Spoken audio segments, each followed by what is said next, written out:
O medo de ser rejeitado. E a pessoa, quando ela leva o currículo, quando ela chega ali para se apresentar, e aí vai mais uma dica, né? É mais uma dica. A pessoa, quando ela chega para se apresentar diante de um patrão, enfim, ela já tem uma premissa na mente, que é a de eu preciso ser aceita por alguém. Exatamente. Isso geralmente é um pensamento que, de alguma forma, cara, é constante, tá ali. É uma nuvem que paira na cabeça dessa pessoa que tá procurando um emprego, né? E por isso que a gente fala, é complexo. Entregar currículo não é, cara, chegar no mercado e comprar um sabonete, pô. Não. Cara, você tá se apresentando para uma realidade que envolve outras famílias, que envolve resultados. Se a empresa falir, pô, todo mundo vai ficar sem como tirar os recursos ali para muitas vezes sobreviver. Ah, mas tem outro lugar para trabalhar. Mas você concorda que o tempo ali que gasta dentro de uma empresa ele não volta? Todo mundo está trabalhando em torno de um objetivo. Então o tempo empenhado ali é um tempo que não volta, de uma vida que não volta. Né? E parar pra pensar, né? Fazer o cálculo de tempo, né? Então, assim, não dá pra brincar nesse processo, cara. Eu quero trabalhar onde? Existe. Assim, ó, beleza, a circunstância tá me dominando, eu preciso arrumar um emprego, então qualquer emprego vale. Não. Não vale. Qualquer emprego, gente, não vale. Você que tá assistindo, escuta isso aqui, ó. Ter qualquer emprego é bom. Não. Não. Olhe na cidade que você mora e escolha. Eu quero trabalhar em qual empresa? Reposicione isso na sua cabeça, cara. Quais são, talvez, as características que essa empresa, talvez ela precise assim, ó, e eu me encaixo dentro dessas características, dessas habilidades básicas. Pô, uma loja de móveis, precisa vender. Eu quero ser vendedor aqui dentro. Não, eu quero trabalhar na zeladoria. Mas eu não quero trabalhar nessa, eu quero trabalhar, na verdade, no outro. Porque eu percebi que no outro é uma estrutura diferenciada.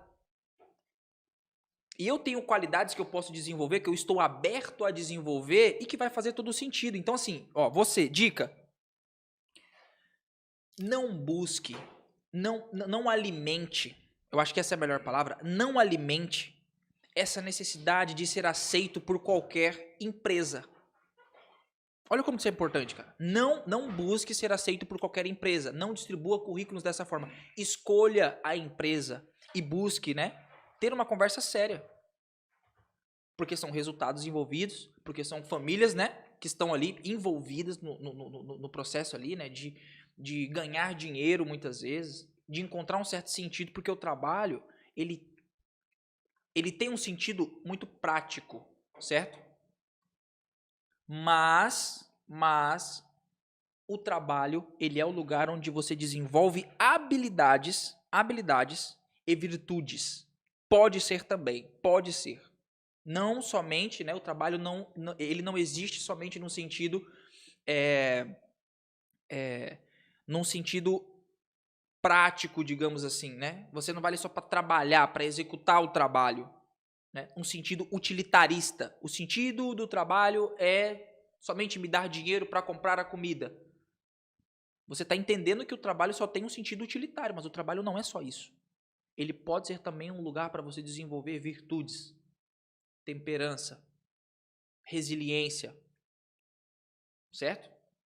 Inclusive, você pode explicar o que é temperança? Eu não entendo. O que é essa palavra? Nunca escutei na minha vida. Vou beber. Espera eu mastigar. Bota no Google aí, Felipe, que eu não sei. Não conhecia. Eu, como um amante dos livros de literatura, que nunca li nenhum. Mas... Oi? Uma palavra, equilíbrio. Equilíbrio. Temperança e equilíbrio. Palavra do ano pra mim, tá? Que eu não tinha escutado ainda. Equilíbrio. Os religiosos conhecem bem essa palavra. Por que? Tá na Bíblia? Também. Mas é usada bastante no... É usada bastante na igreja, no meio da igreja? Ele jogou a Pera palavra aí. bem na hora de ele comer. Pera aí. Tá acabando, falta só mais um pedacinho, tá? Do primeiro pedaço.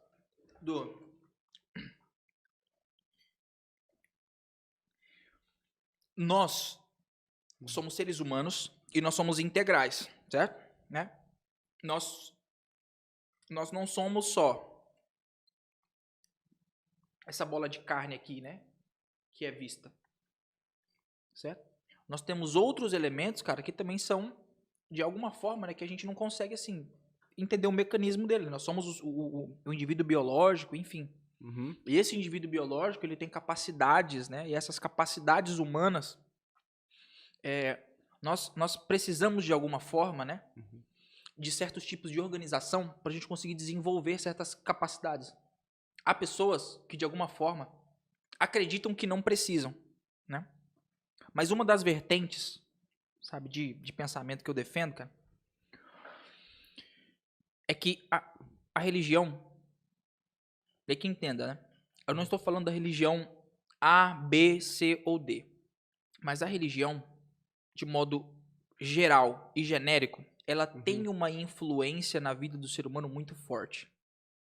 Não estou falando nenhuma novidade. Não estou falando nenhuma novidade, né? A gente sabe, independente se você é espírita, se você é da Umbanda, se você é cristão, se você é católico, se você é evangélico, se você, sei lá, independente. A religião, ela tem um papel fundamental na vida das pessoas. E ela exerce um tipo de influência muito grande na tomada de decisão das pessoas. Por quê? Porque a religião, ela aponta para alguma coisa. Ela aponta um padrão de moralidade. A religião aponta alguma coisa. Através das tradições, né? Aí que tá a jogada. Existem religiões que são muito antigas, né? Muito antigas, certo? E existem religiões, cara, que são muito novas. E aí é que tá, né? Assim, um olhar, né? Aí fica uma dica, né? Olhe para a religião e veja, perceba se a sua religião ela tem realmente uma estrutura de virtuosidade, que também não é um engano. Né? Vale a pena você pegar, parar assim, colocar, né, o teu eixo de crença religiosa também num ambiente de questionamento. Acho que vale a pena. Para saber, pô, será que esse realmente é um caminho certo? Porque as religiões são diferentes uma da outra e elas brigam entre si, realmente, na essência da doutrina, né? Mas, voltando, agora eu vou desconstruir, né? Construir um raciocínio, agora eu vou voltar pro início para fechar a ideia. A religião, se ela tem uma influência muito grande na vida das pessoas, as pessoas de alguma forma precisam pensar nas coisas que elas acreditam dentro dessas religiões. Uma vez que elas estão sendo conduzidas por essas crenças. As pessoas são conduzidas por crenças. Certo? Gosto, crença, né? Desejo, intenção, enfim, isso move o ser humano. Mas dentro de uma realidade, quando a gente olha pro trabalho, pras virtudes, e é claro, tem gente que domina muito mais esse assunto do que eu, né? Mas quando as pessoas olham pro trabalho, olham para essas coisas, elas partem de um princípio que geralmente é religioso. Ah, mas eu não tenho religião e acredito nessas coisas. Pode ficar tranquilo que você bateu possivelmente nos 4 cantos ali do pensamento comum. Numa sociedade como a do Brasil, em que as comunidades religiosas são muito fortes e exercem uma influência muito grande no brasileiro. Você vai no povo americano? Cara, também. Os orientais é um pouquinho mais complicado lá as coisas, né? Os orientais, né? A crença oriental também é forte, né? Mas a crença cristã, por exemplo, não tá lá tão forte. Pois é, os orientais é o quê? O budismo? Eu não Sim. Tem, né? Aí com certeza tem alguém que sabe mais disso do que eu. Entendeu? Então por aí eu já nem caminho, tá? Nem raciocínio. Mas, por exemplo, cara, uma pessoa que tá ali no trabalho e ela olha assim e pensa, cara, peraí.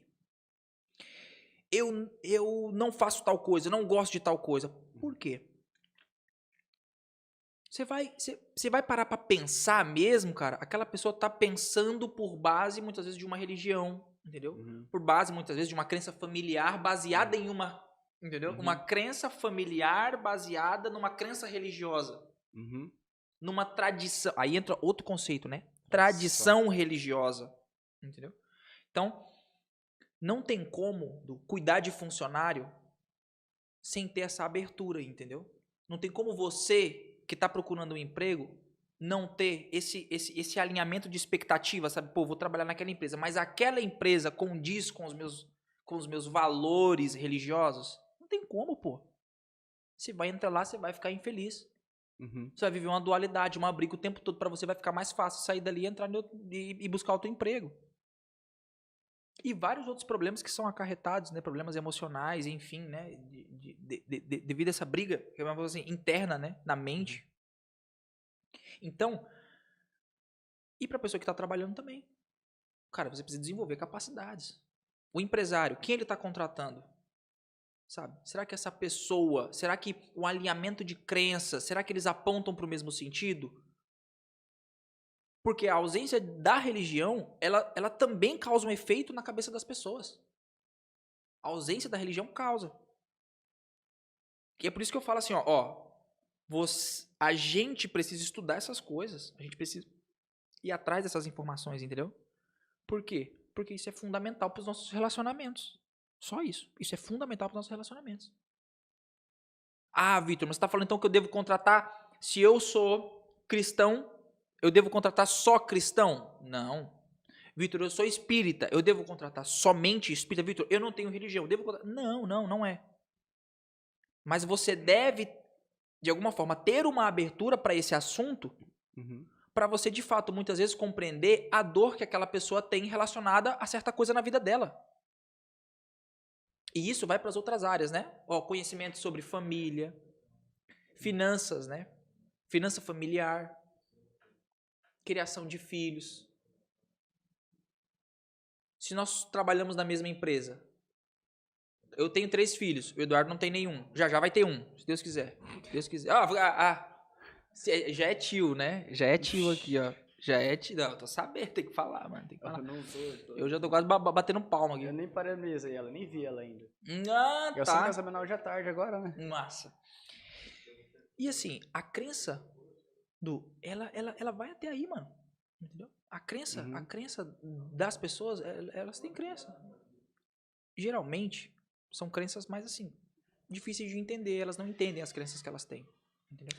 É onde entra aquela... Vai contigo agora. Aquela... É uma roda, não. São os 3 níveis, né? É a opinião, a fé... Não é a fé. São 3 coisas. Uma é a opinião, que é a mais fácil de você mudar, né? Aí tem a outra, qual que é a segunda? Eu sei que a terceira é a crença, né? Que é quanto mais enraizado, né? Qual a dificuldade que você tem para poder mudar isso de uma pessoa, né? Qual a dificuldade que você tem para mudar a opinião de uma pessoa sobre uma coisa e qual a dificuldade que você tem para mudar a crença de uma pessoa sobre uma coisa, né? Por exemplo, debates políticos, né? A política tal. Muitas vezes o negócio fica tão enraizado, né? É como se aquela ideia ela entrasse assim na cabeça da pessoa e ela fosse começando a aprofundar na mente dela. Quanto mais tempo ela fica ali e quanto mais ela fala daquilo, mais viés de confirmação ela vê, né? Mais aquilo vai se aprofundando na mente dela até começar a criar raízes, que é onde se torna uma crença, né? Então, quanto mais enraizado, é mais difícil de tirar, de mudar, né? Então, por isso que quando, cara, você vê uma pessoa discutindo, Lula, Bolsonaro, você vai discutir a vida inteira. Não vai trocar aquela opinião, mas não vai. Pode pegar fato. Inclusive, sobre o livro que eu tô lendo agora, putz, livro muito bom. Como fazer amigos e influenciar pessoas. Esse livro é ótimo, cara. Cara, a primeira coisa que ele fala no livro, que eu aprendi, uma coisa que eu aprendi é discussão não serve pra nada. A discussão, assim, de ver quem tá certo, né, mano? Cara, não adianta discutir. Não adianta. Eu aprendi isso, cara. E eu parei pra pensar, falei, cara, realmente, toda vez que você entra numa discussão que tem ideias diferentes, quando eu digo discussão, aquela discussão assim de, né, um bate de frente com o outro. Cara, você nunca vai convencer outra pessoa. Você pode parar, você nunca convence outra pessoa. A pessoa, ela pode, sei lá, você pode pegar um fato, mostrar na cara dela, mano. Um fato aqui, ó. Conta fato, não argumentos. A pessoa ainda vai inventar alguma coisa a falar que ela tá certa. Não é. Porque assim, quando você entra no modo de ataque, vamos dizer assim, né? Porque você falou uma coisa pra aquela pessoa. Ela automaticamente se entra no modo de defesa. Pô, me fechei. Tô defendendo. Não importa o que você faça, mano. Que você fale, que você mostre, a pessoa vai continuar defendendo a ideia dela. Inclusive, uma frase é de É Aristóteles que fala? Um homem convencido contra a vontade continuará acreditando na sua verdade. Se eu não me engano, é isso. O que tá querendo dizer é que, cara, se você tentar convencer uma pessoa de uma coisa que ela não quer, cara, você pode mostrar o que for ali. No final, pode ser que ela fale, não, beleza, está certo. Ele vai continuar acreditando na verdade dele. Naquilo, né? Aham. Então, isso é uma coisa que eu aprendi, cara, que discussão não dá em nada.